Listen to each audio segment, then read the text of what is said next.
안녕하세요. 어르신들의 어려움을 함께하는 노인상담사 김은주입니다. 오늘도 다른 때와 마찬가지로 노인상담 사례 2가지를 같이 이야기해 보도록 하겠습니다. 네, 첫 번째 사례는 대기업을 은퇴하시고 나서 집에서 생활하시는데 아드님과 또 따님 또 아내분 모두 같은 편이고 나만 소외된 것 같다라고 소외감을 호소하시는 어르신의 사례이고요. 두 번째 사례는 재혼을 하고 나서 자녀와의 관계가 단절됐고 그러다가 재혼했던 부인이 떠나시고 나서 자녀와의 관계의 회복을 고민하고 계시는 사례입니다. 첫 번째 사례부터 이야기해 보도록 하겠습니다. 이 어르신은 대기업에서 오랫동안 근무를 하셨고요. 굉장히 능력 있는 분이셔서 대기업에서 임원까지 하셨던 분입니다. 그래서 임원까지 하실 만큼이니까 얼마나 일을 열심히 하셨겠어요. 예전에. 그래서 정말 직장 생활에 최선을 다해서 일을 정말 많이 하셨던 분이시고요. 그렇게 모든 에너지, 노력을 다 직장 생활에 쏟아부으시고 날마다 야근 많이 하시고 그렇게 일을 하시다 보니 자녀 양육은 사모님한테 다 맡겼던 거죠. 그래서 자녀 양육은 사모님이 다 하시고 그리고 아이들 케어나 공부시키는 거, 대학 보내는 거, 뭐 시집 보내는 거 어쨌든 그 모든 것들을 다 사모님이 주로 전담해서 하셨던 분이시고요. 그러다가 이분이 이제 대기업을 드디어 은퇴하시고 나서 그리고 이제 집으로 돌아오시게 됐습니다. 집에 돌아오고 나니 제일 힘든 점은 뭐 다 같이 아시겠지만 제일 힘든 점이 할 일이 없다는 거잖아요. 그렇게 일을 열심히 하셨던 분은 내가 할 일이 없다는 것만으로도 굉장히 고통스러우십니다. 그래서 할 일이 없고 갈 데가 없다. 이게 이제 굉장히 고통스러운 거죠. 그리고 하루 종일 이제 집에 있는데 사모님하고 두 분이서 생활을 하시게 되는 거죠. 이제 자녀분들은 떠났고요. 성인이 돼서 이제 떠났고 두 분이서 생활을 하시게 되는데 사모님 같은 경우는 이게 하루 종일 집에 같이 있다 보니 두 분의 관계가 예전만 하지 않고 서먹서먹한 거예요. 왜 서먹서먹해졌냐? 이렇게 여쭤보니까 딱히 큰 이유도 없으시대요.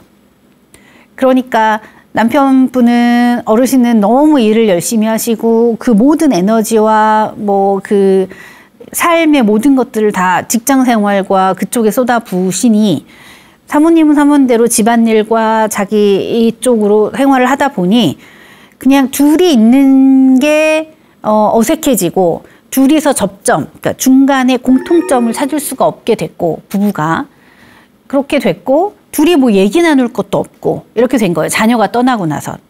그래서 서먹서먹해진 상황에서 이렇게 두 분이 생활하실 수밖에 없는 상황이었다. 그래서 그것도 좀 불편하고 또 그렇다고 어딜 또 매일 나가자니 그것도 좀 불편하시고 그러니까 근데 이제 집에만 있으면 또 서먹서먹하고 또 요즘에 뭐 그렇잖아요. 뭐 따박따박 그 밥 찾아서 밥 차려달라고 하면 많이 구박당하신다 막 이런 얘기도 하시고 그러시니까 이분이 이제 아침에 나오시는 거죠. 아침에 나오셔서 도서관도 가시고 뭐 서점도 가시고 뭐 그렇게 이제 하루를 좀 생활을 하시다가 그러다가 이제 저녁에 돌아가셔서 같이 있고 이렇게 되는 건데 이분이 일상생활이 무료하고 힘들고 그런 것도 있지만 또 한 가지는 덧붙여서 사모님하고 관계가 좋지 않으니 뭐 딱히 뭐 엄청 나쁜 것도 아니에요. 사실 그냥 서먹서먹하고 어색하고 뭐 이런 건데 요런 상황에서 집에 있는 게 그렇게 편하지가 않으신 거죠. 그런데 더 사실 속상하신 건 뭐냐면 자녀분들이 아드님, 따님, 자녀분들이 다 엄마만 찾고 엄마하고만 얘기를 하고 그리고 중요한 결정인 것 같은데도 엄마하고만 얘기해서 모든 게 결정이 다 끝나버리고 그리고 전달이라도 해주면 좋은데 내 옆에 있는데도 전달도 안 해주고 거기서 그냥 끝내버리고 얘기도 안 해주더라. 이런 거죠. 그래서 그게 너무 서운하신 거죠. 그래서 이분이 그 서운함을 견디다 못해 이제 친구분도 만나러 가고 뭐 이제 만나러 가요. 그런데 옛날에 그렇게 일할 때 친하시던 많은 분들이 그렇게 자주 보고 친하시던 분들도 이제 각자 자기 삶에 적응하고 이렇게 되고 나니 만나기가 어려워지는 거예요. 그래서 그분들 만나러 가기도 쉽지가 않고, 그리고 자주 만나던 사람들을 점점 뜨문뜨문 만나게 되고요. 그렇게 뜨문뜨문 만나게 되니까 그렇게 친하던 직장 동료들 이런 분들이 한 3년쯤 되니까 이제 거의 만나는 사람이 없어졌다. 그러니까 어떻게 된 거예요? 직장 위주로 사셨던 분이 직장 사람들 이제 한 3년 가까이 되니까 다 안 만나게 되고, 그런데 가족은 부인과 서먹하고, 근데 부인께서 자녀들은 다 부인 편이고 소통을 다 부인하고만 하고, 그러니까 이분은 완전히 혼자 떨어지게 되신 거죠. 그래서 너무 외롭기도 하고 사실은 속상하고 화가 많이 난다. 그런 말씀을 하셨어요. 당연하겠죠. 화가 많이 나실 수 있죠. 소외감도 느끼시고.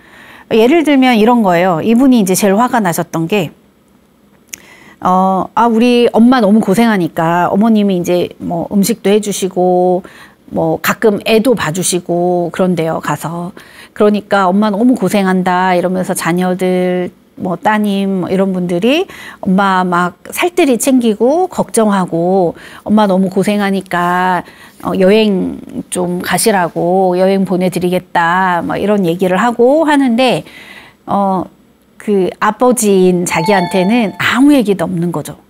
여행을 가란 얘기도 없고 같이 가시란 얘기도 없고, 그리고 고생한다는 얘기도 없고, 뭐 없는 사람 취급을 한다. 뭐 이분 말씀으로는 아예 없는 사람 취급을 한다. 그런 얘기셨거든요. 그러니까 이제 당연히 화가 나실 만하죠. 이게 안타까운 게 이분이 일하시느라고 가족을 약간 등한시 하셨잖아요. 가족은 그냥 사모님한테 완전히 맡겨놨잖아요.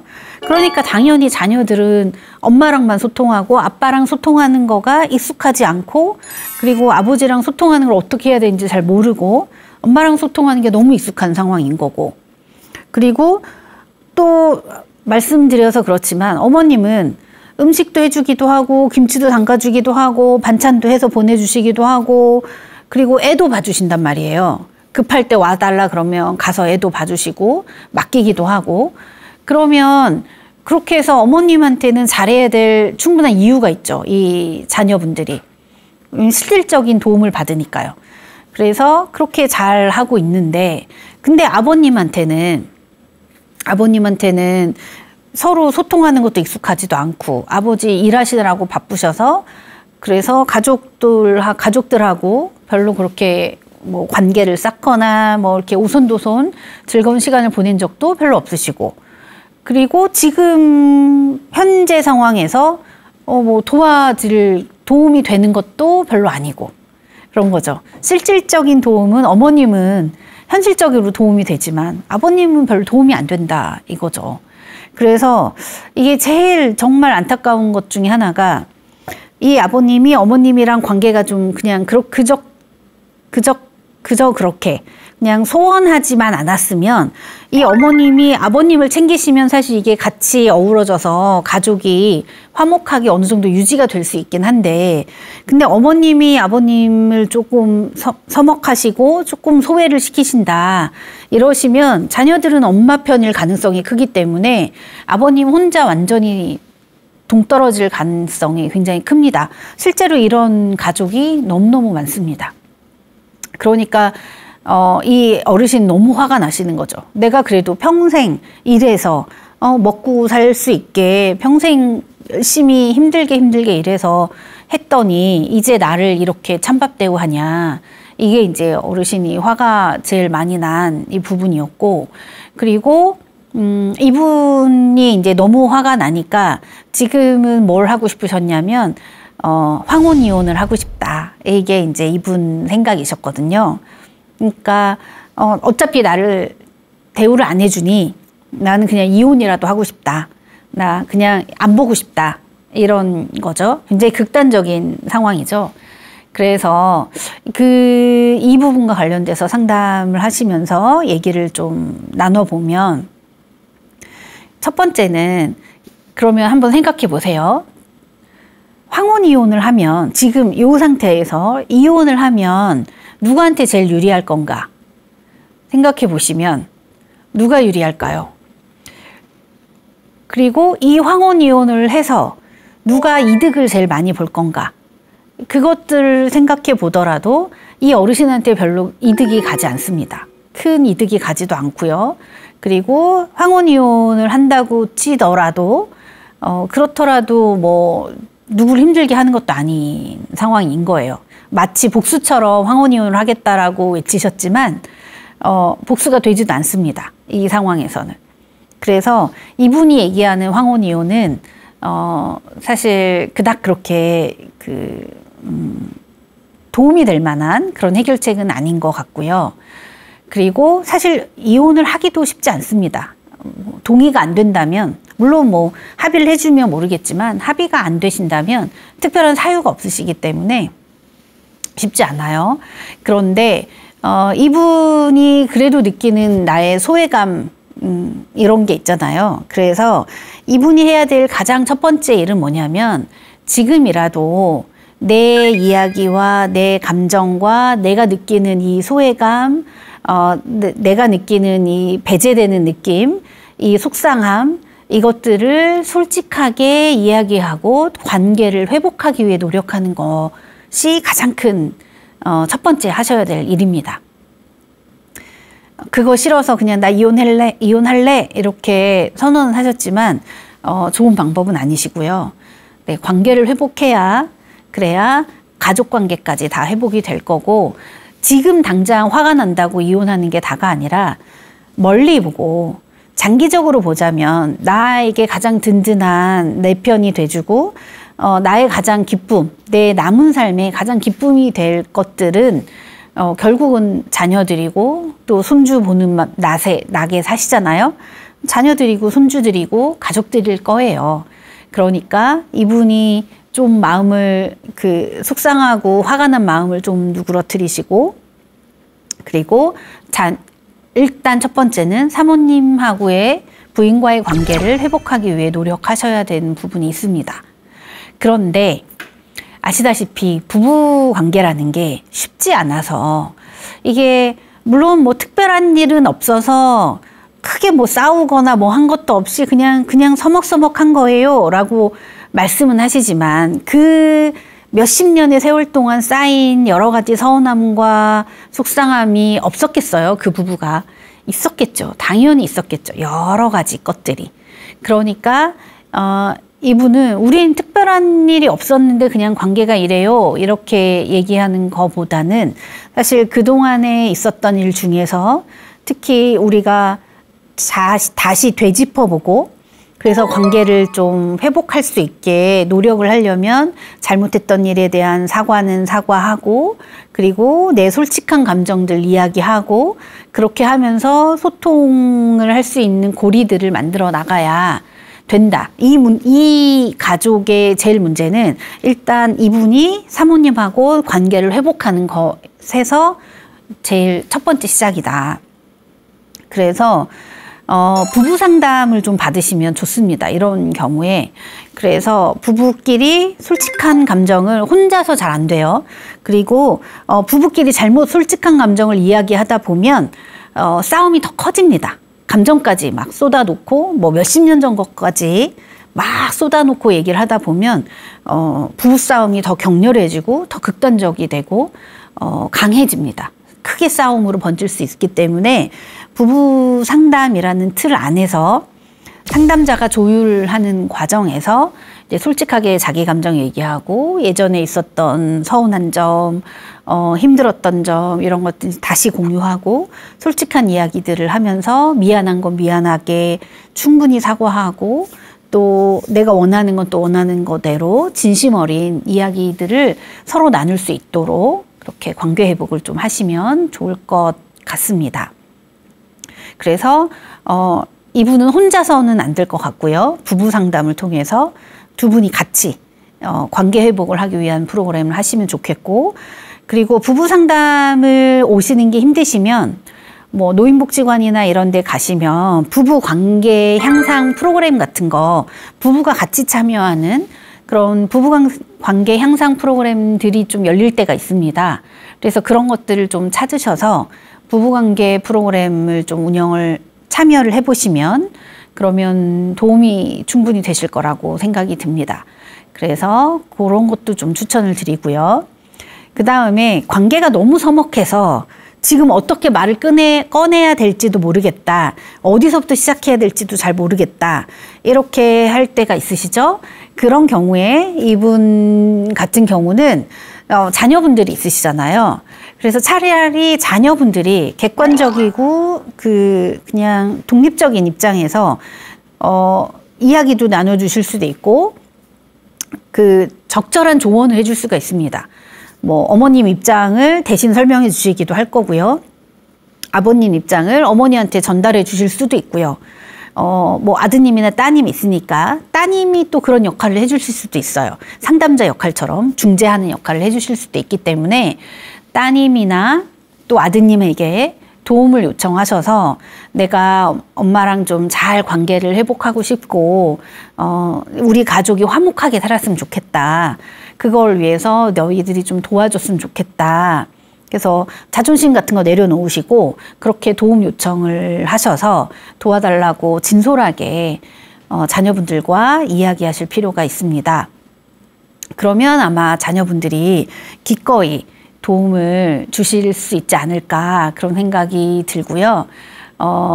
두 분만 하는 게 어려우면 가족이 다 같이 참여하는 그런 즐거운 체험 프로그램, 뭐 여행 같은 걸 좀 다시 짜보셔서 가족이 다 같이 즐거운 시간을 보낼 수 있도록 그렇게 뭐 해주셔도 좋을 것 같고요. 제가 아까 아버님들은 실질적인 도움이 잘 안 된다 이런 말씀 드리기도 했잖아요. 그런데 뭐 사실 솔직히 말씀드리면 아버님들이 실질적인 도움을 줄 수 있는 방법이 몇 가지 있긴 합니다. 요즘에 이제 예를 들어 아버님이 이분도 대기업 다니다 은퇴하셨잖아요. 그래서 경제적인 어떤 능력이 있으실 수 있죠. 그래서 경제적인 능력을 가지고 계신 아버님이라면 그 경제적 능력을 통해서 뭐 여행비를 마련을 해주시고 우리 다 같이 가족들이 어딜 가자 이렇게 제안을 해주시기도 하고, 그리고 경제적인 그런 능력으로 뭐 여러 가지 제안을 해주실 수가 있고요. 그래서 그런 부분이 있으시면 또 자녀분들도 잘 한다고 하거든요. 그래서 부모님이 경제적인 능력이 많으면 많을수록 자녀들이 잘하고 자녀들이 가까이 산다는 연구 결과가 있습니다. 그러니까 그런 부분도 좀 이렇게 아끼고 이렇게 쌓아놓기만 하는 게 아니라 적절히 좀 푸시고 적절히 하시는 것도 도움이 되실 것 같고요. 그리고 자녀들을 위해서 아니면 손주들을 위해서 내가 뭘 할 수 있는가, 우리 가족을 위해서 내가 뭘 할 수 있는가, 이걸 좀 생각하셔서 그래서 고민하셔서 내가 할 수 있는 일을 좀 찾아 나서시는 것도 좋습니다. 어머님이 요리하시고 아이들 보시느라고 바쁘시면 청소는 내 담당 하셔서 청소하는 일 같은 거 잘 도와주셔도 굉장히 좋을 수 있을 것 같고요. 그리고 요즘에 아버님들이 제일 하는 좋은 일 중에 하나가 뭐냐면 손주분들 이게 라이드 해주시는 거예요. 그래서 학원에 데려다주고 데려오고 뭐 어디에 데려가고 이런 일들을 아버님이 해주시면 굉장히 고마워하고 굉장히 좋아하시더라고요. 그래서 실질적으로 가족을 위해서 내가 할 수 있는 일은 무엇인가 찾아서 그런 부분 하나씩 노력해 보시면 그러면 아마 가족분들도 아버님의 진심 어린 마음을 이해하고 그리고 좀 더 따뜻하고 관계 좋은 그런 좋은 가족으로 다시 바뀔 수 있을 거라고 생각이 듭니다. 네, 이렇게 첫 번째 사례 이야기해 보았습니다.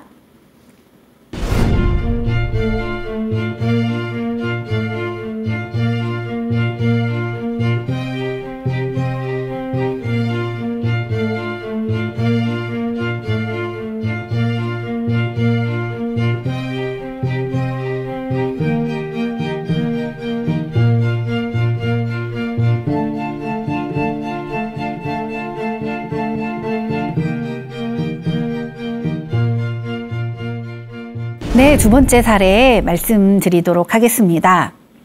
두 번째 사례는 좀 많이 안타까운 사례인데요. 이 어르신 같은 경우는 일찍 좀 사별을 하셨어요. 그래서 사별을 하시고 나서 너무 혼자 살기가 굉장히 힘드셨던 거예요. 남자 어르신이시고 혼자 살기가 굉장히 버겁고 힘드셔서 이분은 세 남매를 두고 계신데요. 세 분의 남매를 두고 계신데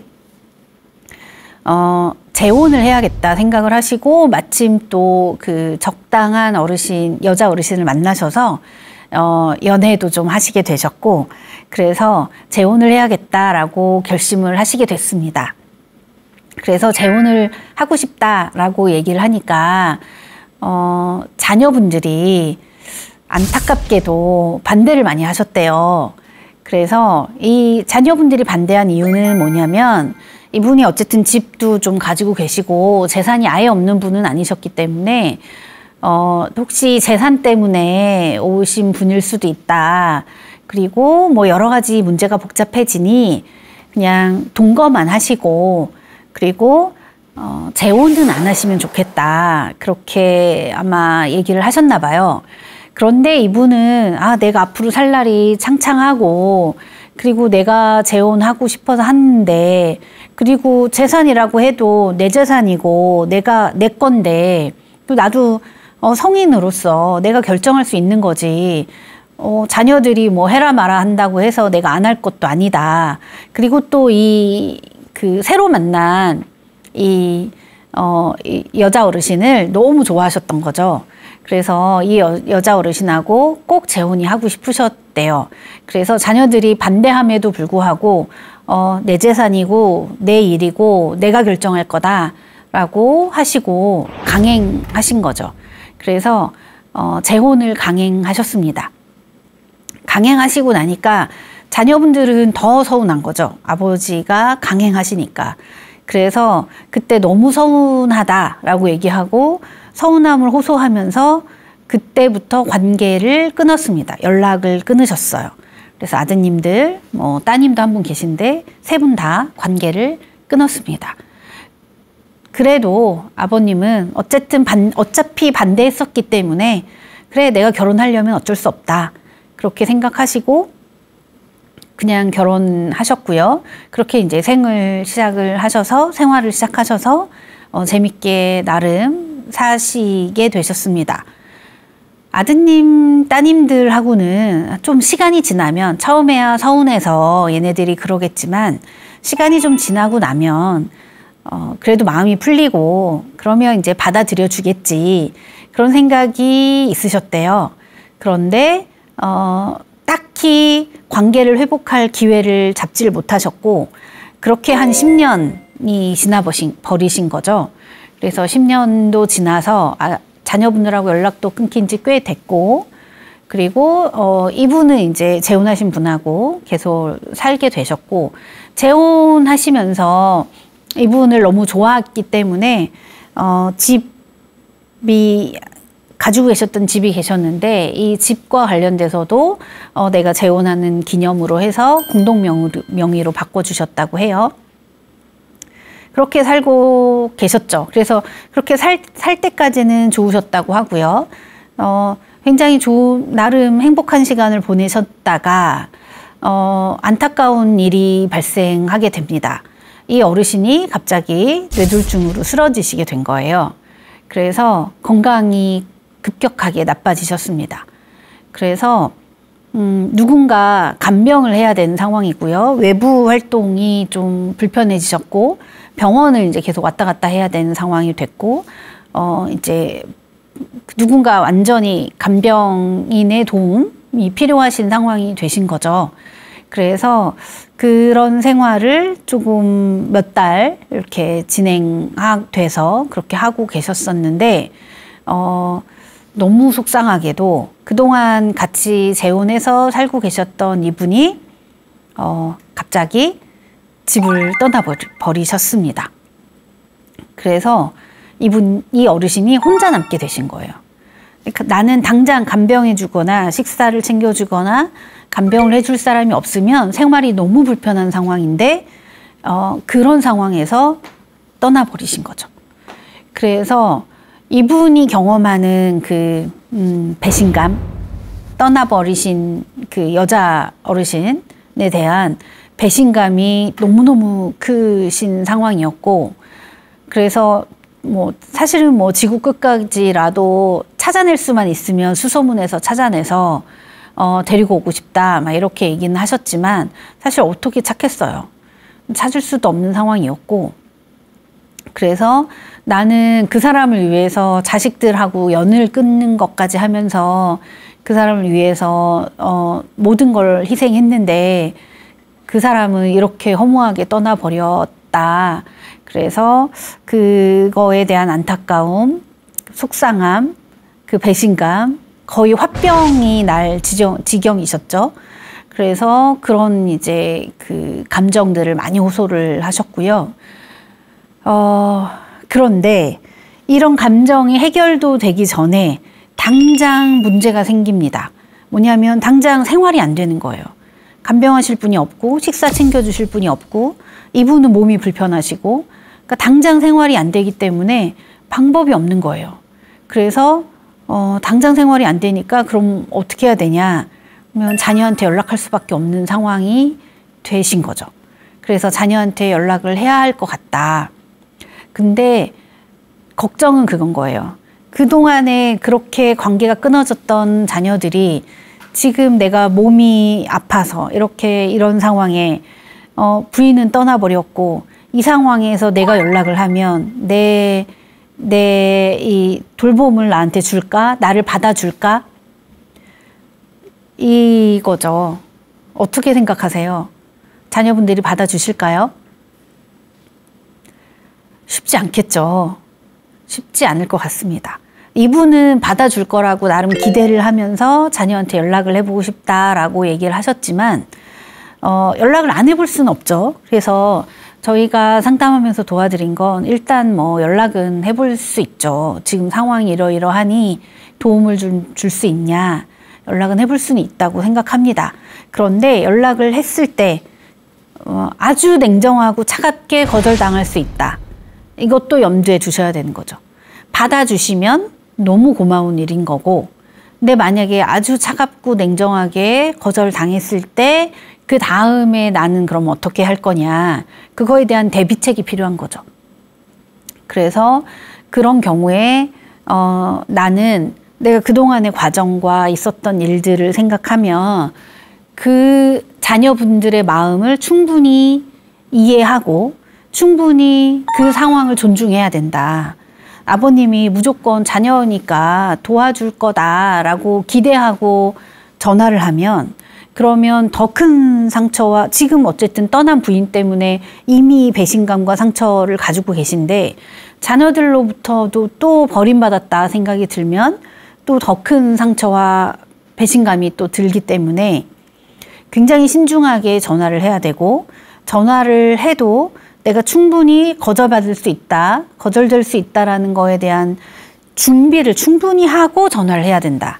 그래서 그 준비를 상담사랑 미리 하게 된 거죠. 그래서 상담사하고 아버님하고 전화하는 거, 어떻게 전화할까, 뭐라고 전화할까, 전화를 걸어서 받으면 내가 뭐라고 말할까, 그래서 이것들에 대해서 대사도 써보고 같이 얘기도 해보고 역할극도 해보고, 그렇게 하면서 상담자가 냉정하게 거절하는 것도 해보고, 그러면 마음이 어떠신지, 뭐라고 대답하실 건지 뭐 이것도 좀 해보고요. 그래서 몇 가지 상황을 만들어서 연습을 충분히 해보고, 그리고 나서 전화를 걸도록 그렇게 도움을 드렸고요.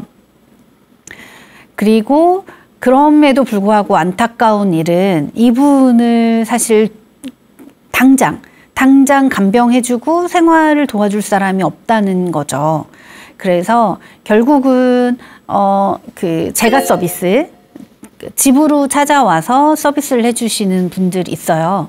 그래서 공공이 하는 곳도 있고 뭐 유료로 쓸 수 있는 곳들도 있고, 그러니까 지금은 또 연세도 많이 드시고 그러셔가지고 경제적으로 능력이 뭐 엄청 좋진 않으시기 때문에 일단 공공에서 하는 재가 서비스를 좀 받으실 수 있게 도움을 좀 드렸고요. 장기적으로는 내가 이게 해결이 안 된다. 그러면 장기적으로 해결될 수 있는 어떤 복지 서비스나 이런 걸 정리할 수밖에 없는 거죠. 그래서 그것도 도저히 안 된다 하면 뭐 어디 시설이나 이런 곳을 알아보실 수밖에 없는 상황이시고요. 그리고 어쩔 수 없이. 그리고 자녀분들과 관련돼선 무조건적인 자녀분들의 도움을 요청하기도 굉장히 어려운 상황이다. 그런 거에 대해서 아버님의 마음을 좀 단념시키기도 하고 스스로 납득도 시키고 자녀에 대한 반대 입장에서 자녀에 대한 이해를 좀 충분히 올려드리고 이런 부분들을 같이 도와드렸습니다. 이런 사례를 보면 정말 안타까운데 우리가 자녀들이 좀 걱정했던 그 부분이죠. 그 뭐 경제적인 이유 때문에 재혼하셨다가 정말 꼭 필요할 때 사라지시거나 이런 일들이 또 가끔 보면 자주 있지는 않은데요. 가끔 보면 또 나타나는 일이기도 합니다. 그런 일들은 또 종종 일어나기도 하고요.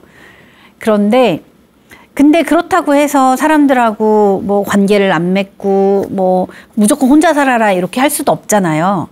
그러니까 그런 경우에 충분하게 안정적인 어떤 대책, 다음 대책들은 마련을 해두셔야 된다. 그러니까 뭐 예를 들어 재혼을 하시더라도 만약에 혹시 이 사람이 떠났을 때 또는 아니면 이분도 사별을 먼저 하게 될 수도 있잖아요. 갑자기 뭐 나쁜 병이나 질환이 걸리셔서. 그래서 이분이 없으셨을 때는 그러면 나는 어떻게 살 거고 그러면 내가 혼자 남게 됐을 때는 어떤 식으로 살 거냐. 누구에게 도움을 받으면 살 거냐. 누구의 케어를 받을 거냐. 아니면 뭐 유료로 하는 어떤 서비스들도 알아볼 수도 있고 내가 들어갈 수 있는 시설들도 알아볼 수도 있고 그리고 공공 서비스들도 공공복지 서비스들도 알아볼 수가 있죠. 그래서 그런 것들을 충분히 알아보고 내가 혼자가 됐을 때도 살 수 있는 방안에 대한 대비책은 필요하다. 이거는 이분뿐만이 아니라 모든 어르신들한테 다 마찬가지입니다. 지금은 부부가 살고 계셔서 별 어려움이 없으실 수 있으나 두 분이 동시에 돌아가시지 않는 한은 누군가는 사별을 하고 누군가는 혼자 남을 거란 말이에요. 그럼 내가 혼자 남았을 때 어디에서 어떻게 누구 도움을 받으면서 어떻게 살 거냐. 게다가 내가 건강이 좋지 않을 때는 어떻게 살 거냐. 아주 구체적인 대안이 필요하고 그거에 대한 대비책이 필요하다. 계획이 필요하다. 그래서 그런 계획이 있었다면 그 계획대로 하면 되니까 충격이 훨씬 덜 할 수 있는 거죠. 이게 여자 어르신이든 남자 어르신이든 다 똑같습니다. 그래서 어느 순간에 누구나 혼자가 된다. 그리고 우리가 인간으로 살 수 있으려면 어쨌든 혼자 살아남는 법을 배워야 한다. 두 분이 오손도손 행복하게 사시는 거 너무 좋고요.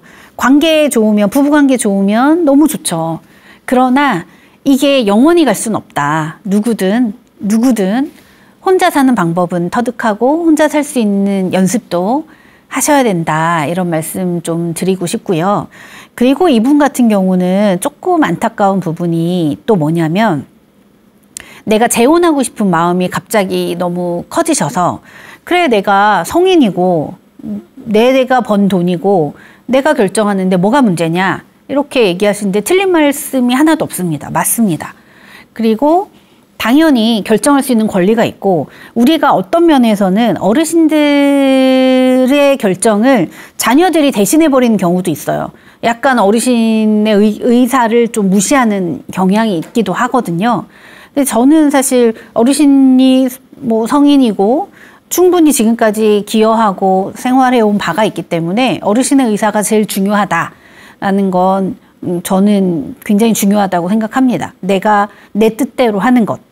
근데 내가 내 뜻대로 하는 것과 나에게 소중한 사람들과 관계를 아예 단절하고 이렇게 이제 안 만나 난 내 맘대로 할 거야 이렇게 하는 거는 조금 다른 문제죠. 내가 내 뜻대로는 하고 싶고 내 뜻대로 하되 내 주변의 소중한 사람들과의 관계는 해치지 않으려는 노력은 필요한 겁니다. 왜냐하면 이 사람들도 소중하니까요. 그래서 이분들과 가족들과 합의에 이를 때까지 조금 더 시간을 두고 천천히 고민하시고, 그리고 중간 지점을 좀 찾으시기 위한 노력들을 좀 하셨으면 좋았을 거다라는 생각이 듭니다. 왜냐하면 우리가 일어나지 않았으면 좋겠다라고 생각했던 최악의 상황이 발생은 한 거잖아요. 그러니까 그때 나에게 제일 필요한 건 누구였어요? 가족이었단 말이에요. 자녀들. 근데 지금 자녀들하고 관계가 다 끊어져 있는 상황이셨기 때문에 더더욱 힘든 상황이 되신 거거든요. 그러니까 우리가 첫 번째 대안이 있으면 그게 만약에 안 됐을 땐 두 번째 대안, 그게 안 됐을 땐 세 번째 대안, 이렇게 최악의 대안까지도 준비를 해놓고 계획을 세워놓고 준비를 하시는 게 좋다. 그런 말씀 드리고 싶고요. 가능하면 나에게 소중한 사람, 특히 가족들은 단절하지 않으시는 게 좋습니다. 나중에 꼭 후회하시더라고요. 가족하고 단절하시거나 싸우시고 연 끊으시겠다고 하셨던 분들, 저희 노인 상담 하시다 보면 나중에 다 후회하시고 어떻게 해서든 자녀랑 좀 다시 회복하고 싶어 하시고, 특히 돌아가시기 전에 더더욱 그런 마음이 크시게 느껴지시는 것 같아요. 그러니까 나중에 후회하지 마시고 지금 내 주변 사람, 내 가족을 위해서 최선을 다하시고, 내가 할 수 있는 일 찾아서 하시고, 도와주기 위해서 노력하시고, 내 가족의 행복과 내 가족과의 관계 향상을 위해서 최선을 다해서 노력하시면 그게 바로 나의 장기적인 행복을 위해서, 나의 행복을 위해서다. 내 가족의 행복이 나의 행복이다. 이런 생각하시면서 내 주변 사람의 행복을 위해서 노력하시는 그런 좋은 어르신들이 되셨으면 좋겠습니다. 이렇게 해서 재혼하시고 나서 갑자기 건강이 나빠지셨을 때 나를 떠난 사모님, 부인 때문에 굉장히 힘들어하시는 어르신의 사례였고요. 게다가 재혼하는 과정에서 그 관계가 단절된 자녀들과의 관계 회복을 원하시고 있는 어르신의 사례까지 알아보았습니다.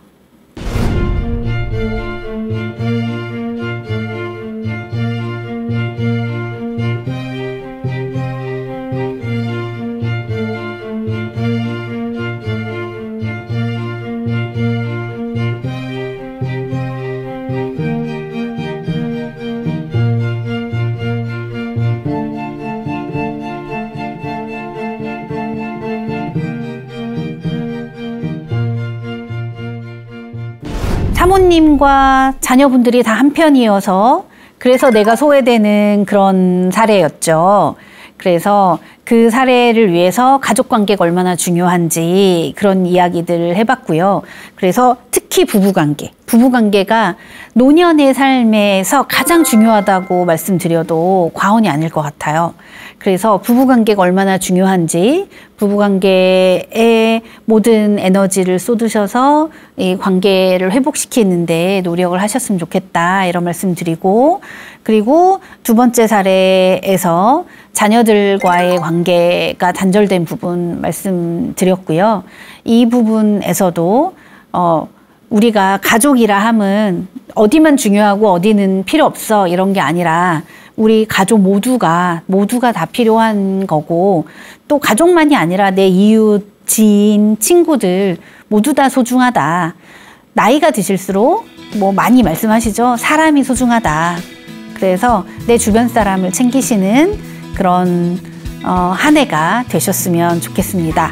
오늘도 두 가지 사례에 대해서 말씀드렸습니다.